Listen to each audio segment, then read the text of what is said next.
In this video, I'm going to demonstrate how I would go about blending two libraries from two different acoustical spaces. So for example, in this video, I'm going to be using the BBC library, which was recorded in Maida Vale Studios, and I'm going to blend that into the Tundra library, which was recorded in the hall at Air Lyndhurst. For me personally, I like to blend the driest library into the more reverberant library, so in this case, the BBC library into Tundra. There's a number of reasons for this, but I personally feel it is a more natural approach than removing any reverberation from a sample library through using tools such as RX or transient designers.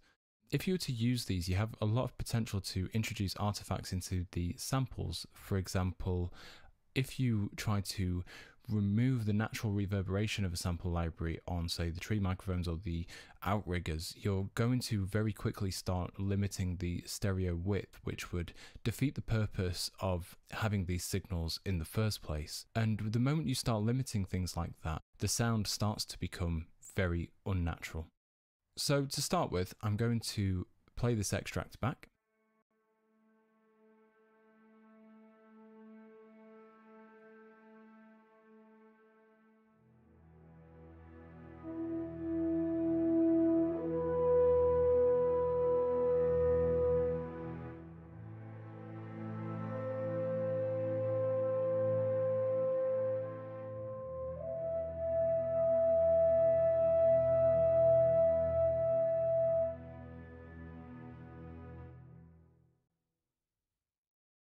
So as we're listening to that, we can hear that the brass, when it finishes a note, is cutting off a lot shorter. It's very sharp the way it cuts off.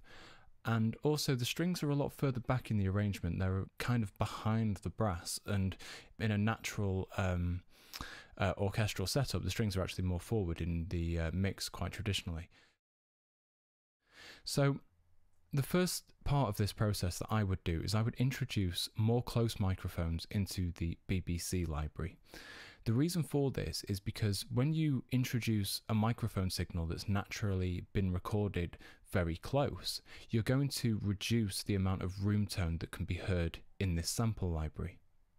What this means then is it means when I add artificial reverberation later to the BBC library, and that reverb matches the Tundra library and the hall in Air Studios, there's less natural room tone in the BBC library to cause this disjoint in the reverberation space.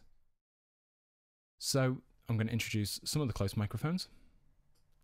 The tree microphone, which will give a little bit of a natural stereo spread to the sound as well. And I'm also just going to add in a little bit of the outriggers because I like using outriggers with brass. Having done this, I'm then going to mute the brass, and I'm just going to listen to the strings, and I'm going to add a hall reverb to the strings. And I'm going to add a hall because it's going to match the acoustical space of Air Studios. You could probably also use a church for Air as well. They're quite similar in their decay times and also tonal attributes.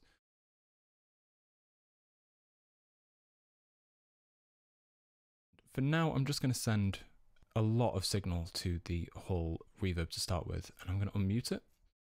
And the reverb I'm going to use for this is the Cinematic Rooms plugin from Liquid Sonics, which is a really nice reverb for this type of application.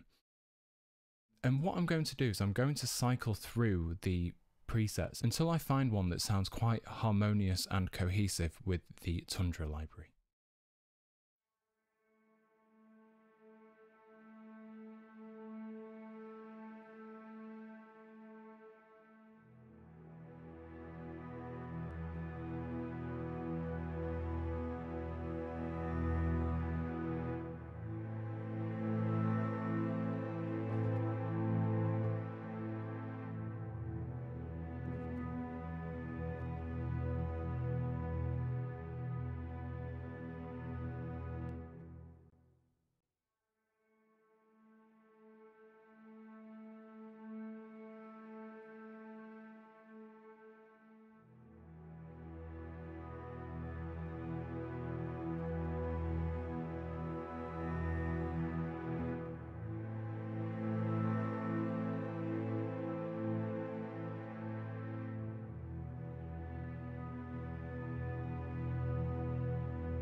I actually really like this first one that I picked. That's quite nice.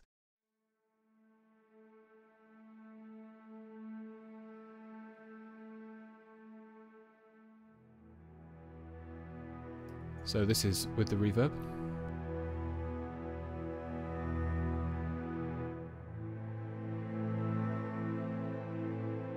And then without.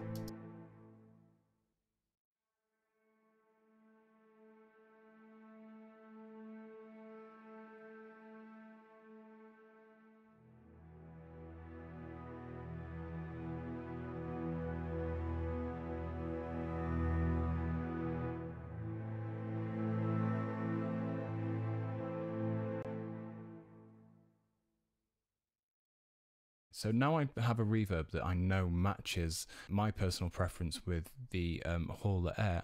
I'm just going to remove it a little bit from the strings. I'm just going to keep it a little bit, but I'm just going to add it to the strings in a smaller moderation. I'm also then going to bring in a little bit more of the natural ambience of Air Studios as well. So having done this, the next step would be to add the exact same reverb to the BBC library. And I'm just going to turn this up all the way. So what we should find now is it should now already start to sound that little bit more cohesive than it did do in the previous point.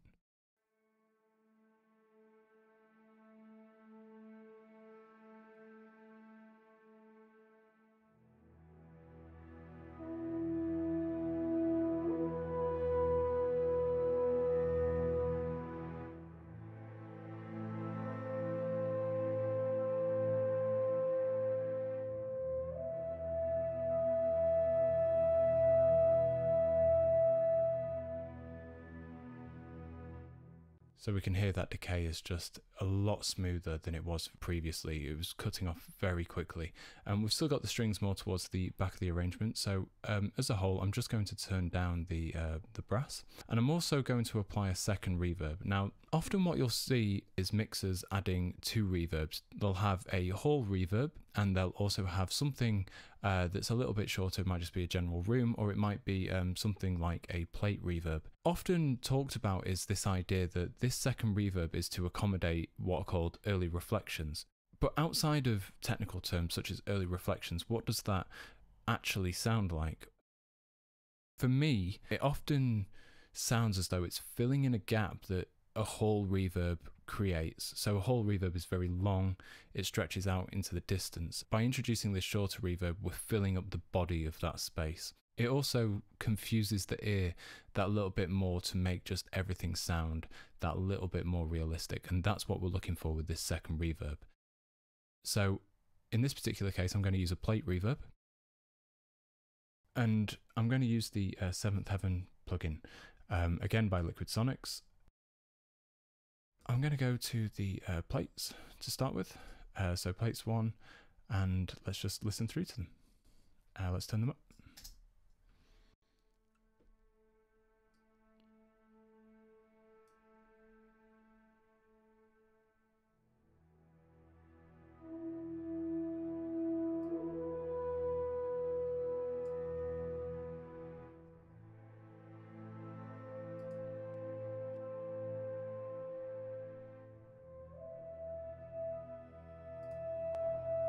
Ooh, no. I quite like the dark plate.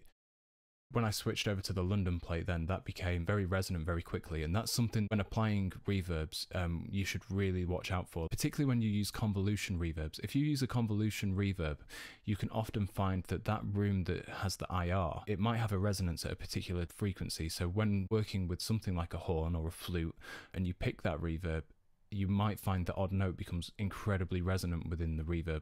But this dark plate I thought was really, really nice. So what I'm going to do now is just drop this into the mix.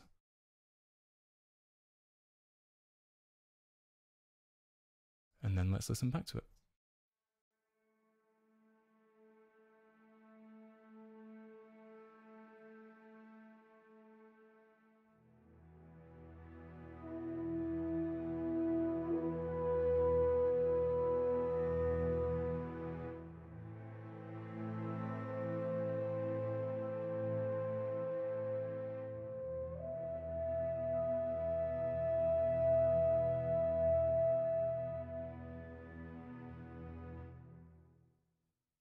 sounds really nice. And I think we could even go that tiny bit further and add just that little bit more of the hall reverb onto the brass. And what I'm also wanting to hear is just that little bit more detail in the strings to bring them more towards the front of the arrangement. So I'd introduce something like the close microphones from the library.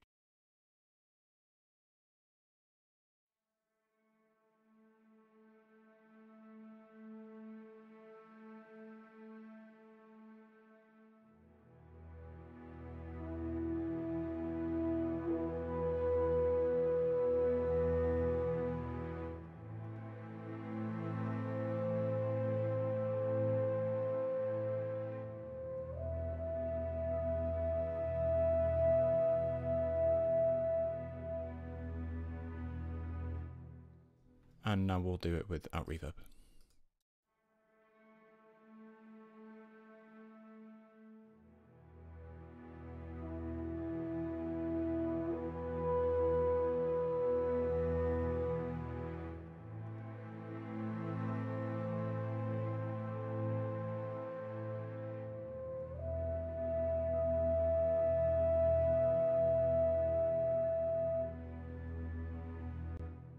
If you have any further questions about this, please do get in touch with us at spitfireaudio.com/support.